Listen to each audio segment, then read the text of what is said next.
Gadis yang pikirannya sudah dicerdaskan, pemandangannya sudah diperluas, tidak akan sanggup lagi hidup di dalam dunia nenek moyangnya.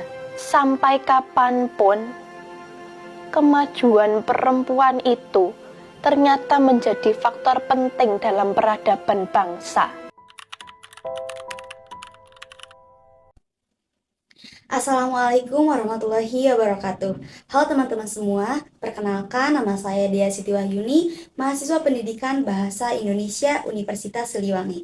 Di sini saya ingin mengajak kawan-kawan untuk menyadari bahwa sastra adalah terang bagi apa yang tersembunyi dan sastra adalah bebas bagi apa yang terikat.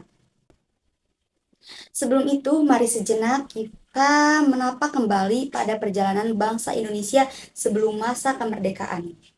Dalam buku ini, buku yang berjudul Dari Raja Ali Haji hingga Hamka yang mengisahkan Indonesia dan masa lalunya, pada waktu itu diceritakanlah bahwa masyarakat pada saat itu ada masyarakat yang dikenal sebagai kaum tradisionalis.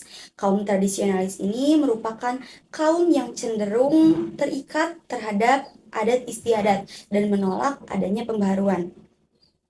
Mengapa kaum tradisionalis ini dapat terbentuk?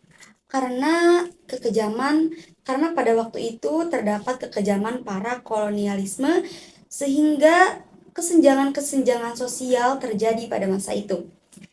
Selain itu, kaum tradisionalis ini memiliki permasalahan-permasalahan dalam bidang ekonomi, kesejahteraan hidup, bahkan dalam pendidikan.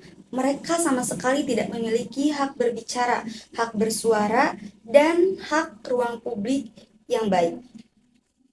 Maka dari itu, alasan ini menjadi penyebab adanya pemikiran-pemikiran tradisionalis yang menganggap bahwa perubahan ataupun pergerakan perbaruan tidak perlu untuk dilakukan karena mereka telah menyadari akan kedudukan mereka sendiri. Mereka telah menganggap rendah dan menganggap bahwa adat istiadat yang mengikat itu adalah sesuatu yang tidak boleh dihilangkan. Nah, pada saat itu, pada masa kaum tradisionalis itu terdapat 3 tataran masyarakat. Yang pertama adalah kaum priai atau kaum bangsawan, yaitu kaum yang derajatnya pada saat itu dipandang paling tinggi. Yang kedua adalah rakyat biasa, dan yang ketiga adalah kaum pekerja atau buruh, yang mungkin dianggap pada saat itu adalah kaum yang paling rendah derajatnya.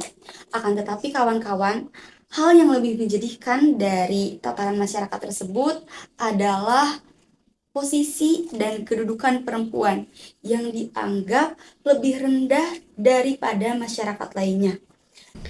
Kedudukan perempuan pada saat itu hanya terbatas pada pekerjaan mengurus rumah saja. Bahkan pada saat itu mereka tidak bisa mengenyam pendidikan karena prioritas pendidikan hanya untuk laki-laki. Mereka berpandangan bahwa pendidikan ini tidak penting untuk kaum perempuan karena toh pada nantinya pekerjaan perempuan hanyalah mengurus rumah, beranak, dan memasak. Dan tentunya hal tersebut memberikan pengaruh terhadap pola pikir perempuan pada saat itu. Mereka cenderung lebih pasrah dan mereka menganggap bahwa mereka memang seharusnya harus bergantung terhadap laki-laki. Di samping itu terdapat juga kaum-kaum yang berpandangan ke arah depan yang kemudian disebut sebagai kaum maju, yaitu generasi Kartini dan Sutomo. Pada masa itu mulailah adanya gerakan-gerakan pembentukan organisasi yang bergerak ke arah pendidikan dan kebudayaan. Contohnya organisasi Budi Utomo. Meskipun organisasi Budi Utomo ini merupakan organisasi nasional, akan tetapi nasionalisme pada saat itu belum terbentuk kuat. Dan penguatan nasionalisme ini ada pada tahun 1928 dengan terbentuknya Naskah Sumpah Pemuda yang disusun oleh para pemuda bangsa Indonesia dengan menyatakan bahwa mereka merupakan satu kesatuan, yaitu bangsa Indonesia. Lalu, apa sebetulnya hubungan antara sejarah peradaban bangsa ini dengan sastra? Sejatinya, sastra Indonesia selalu beriringan dengan sejarah bangsa Indonesia.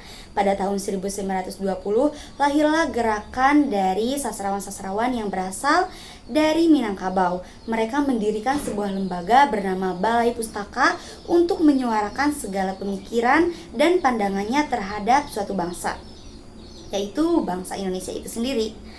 Dan pada saat itu, mereka membuat karya-karya sastra untuk mengkritik adat istiadat yang terlalu mengekang kehidupan mereka. Contohnya, karya sastra yang dibuat untuk mengkritik adat istiadat pada saat itu adalah karya sastra berjudul Siti Nurbaya yang ditulis oleh seorang sastrawan bernama Marah Rusli.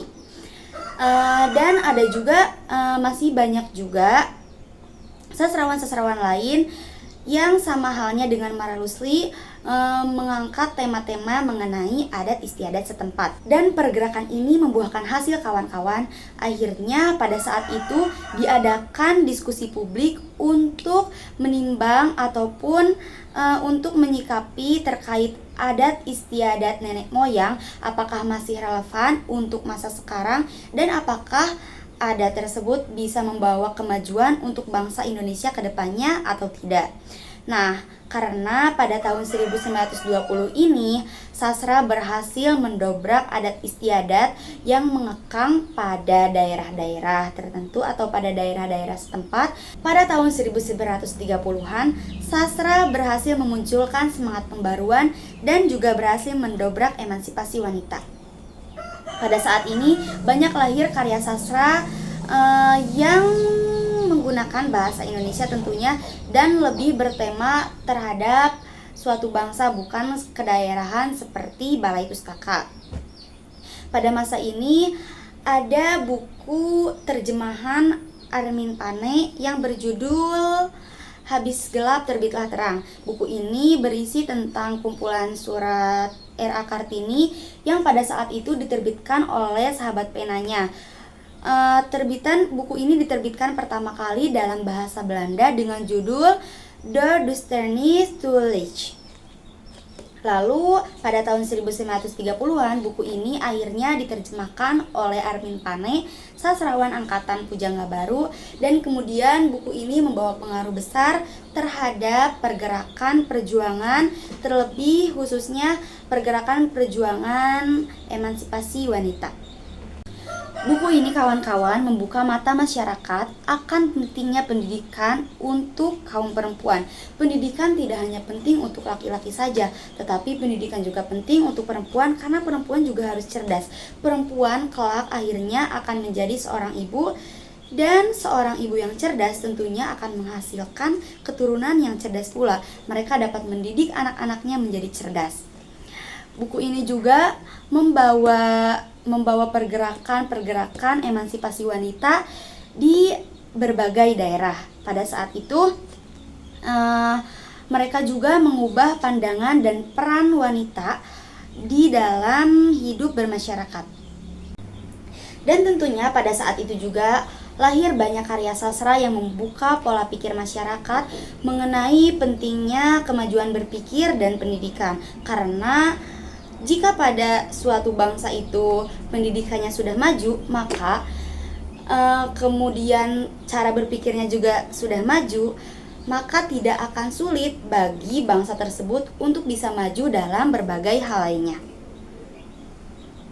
Dan itulah teman-teman, perkembangan bangsa Indonesia ini sejatinya seiringan dengan perkembangan sastra Indonesia. Semakin sastra berani berbicara, maka semakin berkembang pula suatu bangsa. Dan dalam buku ini juga terdapat satu kutipan yang menyatakan bahwa sampai kapanpun kemajuan perempuan itu ternyata merupakan faktor penting dalam peradaban bangsa. Terima kasih, saya Dea Siti Wahyuni. Wassalamualaikum warahmatullahi wabarakatuh.